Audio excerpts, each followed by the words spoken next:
Welcome to our video snow day replacement class.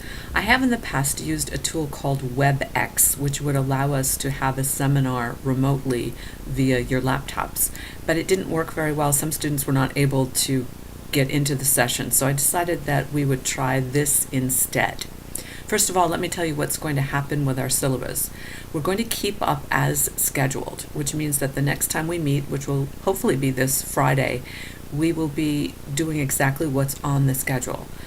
That means that Roundtable Team 3 needs to be ready to do its shtick, as it were, and I'm going to give you about 40 minutes. After that, we will do our look back, which is my fancy word for a review, to get ready for our quiz, which will be next Tuesday, March 21st.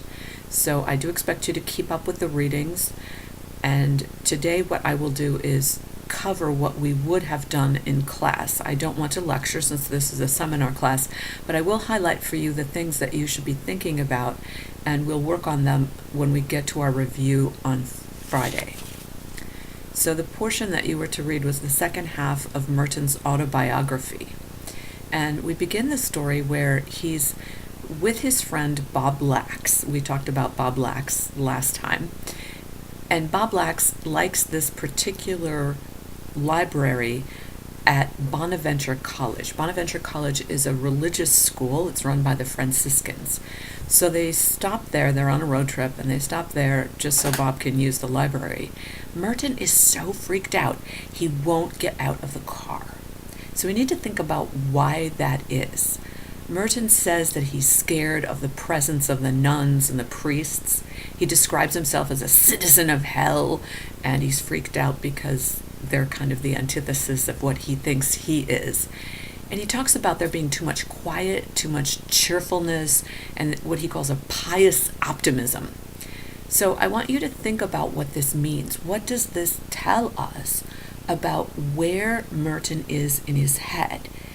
If he were just a guy who is enjoying an unvirtuous life, why would he be freaked out by this? And if he is in some way drawn by God to the life that he should be leading, why is he afraid? It's a very interesting question, and I think it tells us something about where he is on his journey. In this section of his book, he also tells us about three separate, what I would call, calls by God.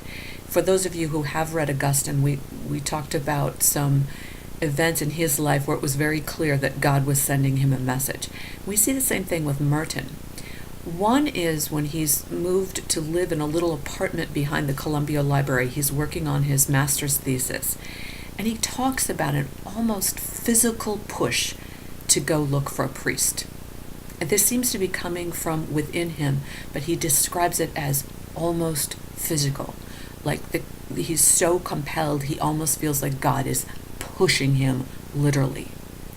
Then he separately, on page 90, talks about an urge he has to go to Mass. And this voice in his head is saying, go to Mass, go to Mass. And he even cancels a meeting with his girlfriend, his usual weekend tryst, to go to Mass instead. And then the third one is when he's reading, not writings by Hopkins, but a biography of Hopkins' life.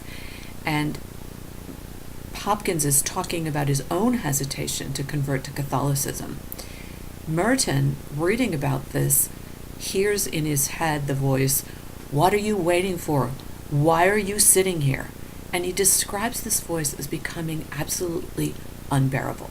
So those are three separate incidents, spaced apart, where God seems to be calling Merton. And I want you to think about what does that mean, and how does he respond to each of those calls? And perhaps think about whether you've ever had a call like that, where something's happening to you and you say, I know that's not a coincidence.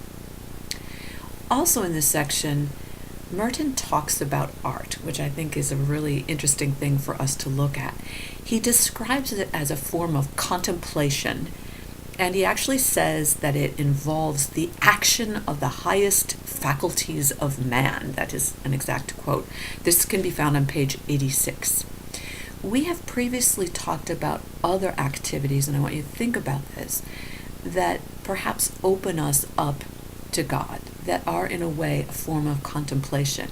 We've talked about some of you exercising and how that space in your head when you're doing something physical allows you time to contemplate. Someone also talked about the act of walking instead of driving and how that opens you up. So I want you to think about contemplation.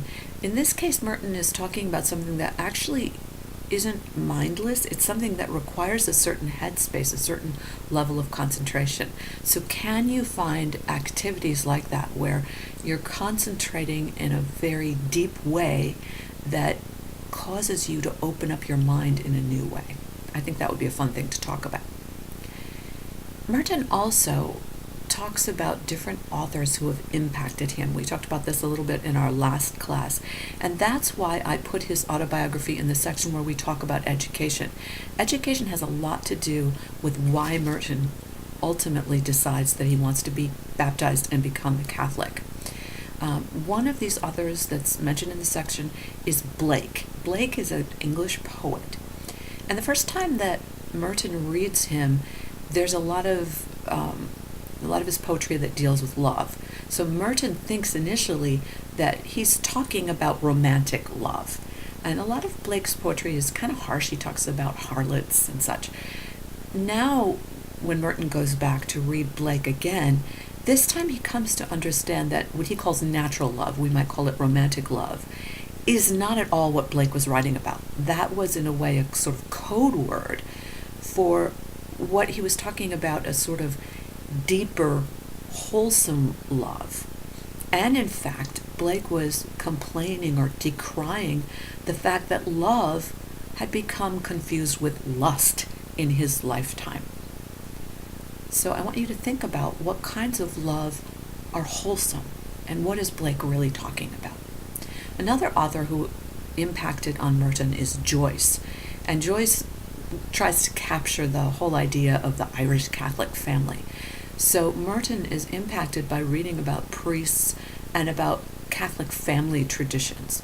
And this draws him, he gets drawn in by the sort of romanticism of it all.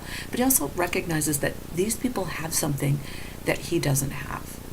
What I want you to think about is how your studies, and they don't have to be literature, how they might have changed you internally, made you think about your values in a different way, or made you think about topics you haven't thought about. For example, in this class, we've talked about recycling, we've talked about loving the environment, we've talked about a responsibility we have to poor people.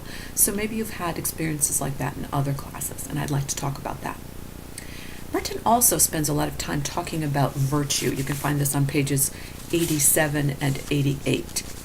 And he talks about the fact that certain religions have corrupted the ideal of virtue and actually led it to mean something like prudishness.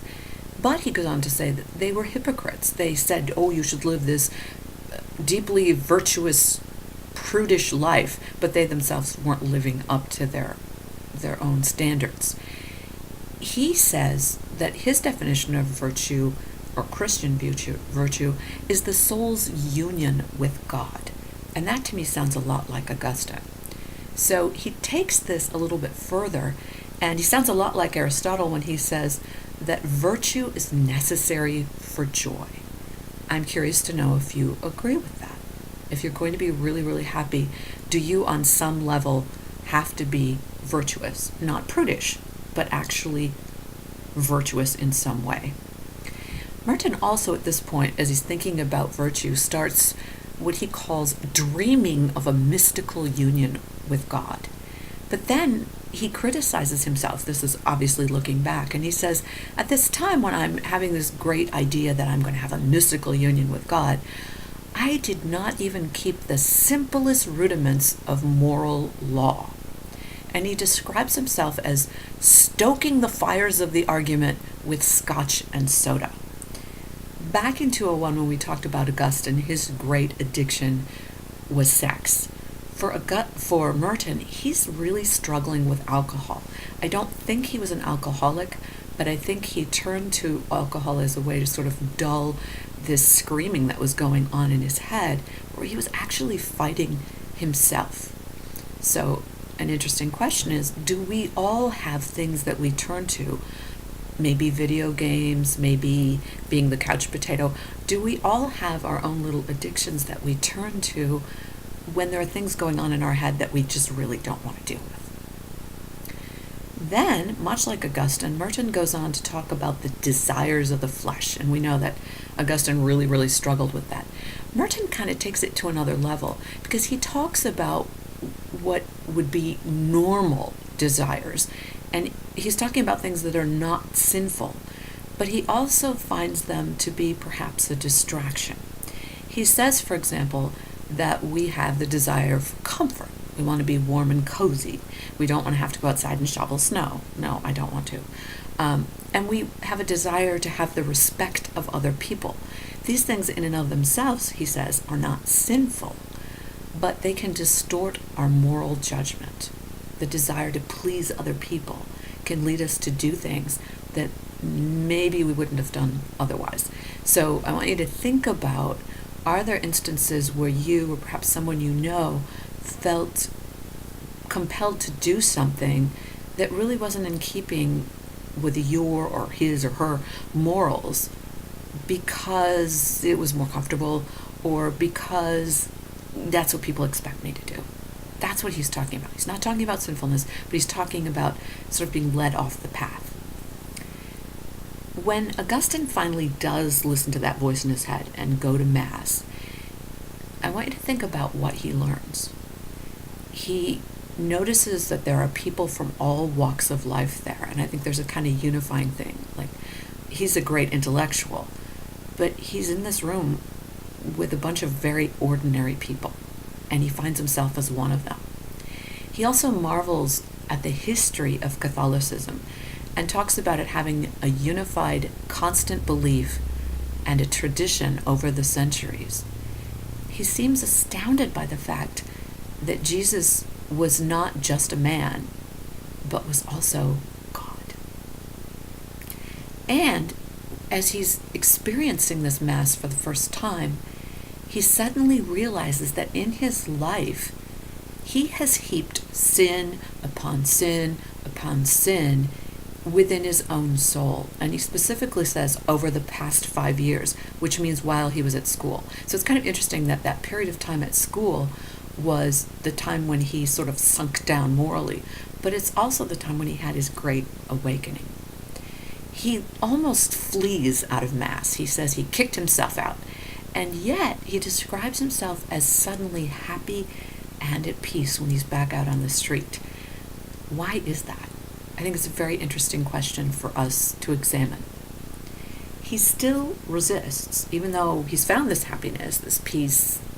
He clearly knows that he's been called, but he actually says, I was not ready to stand at the font. I was ready to, he means the baptismal font. I was ready to marvel at everyone else, but I wasn't ready to make the commitment. And then finally he describes the incident where he feels compelled. Get up out of your chair, go do this. And he describes Father Ford when he goes to meet him and Father Ford isn't there, and then Father Ford shows up around the corner. So to prove that you actually have watched this whole video, your assignment, which will tell me whether you participated or not, and so I will mark you present or absent based on this, is to go to the discussion board where I have posted a question about Merton, and you'll create your own thread and just answer that question. I hope you have a great day off, and I will see you on Friday.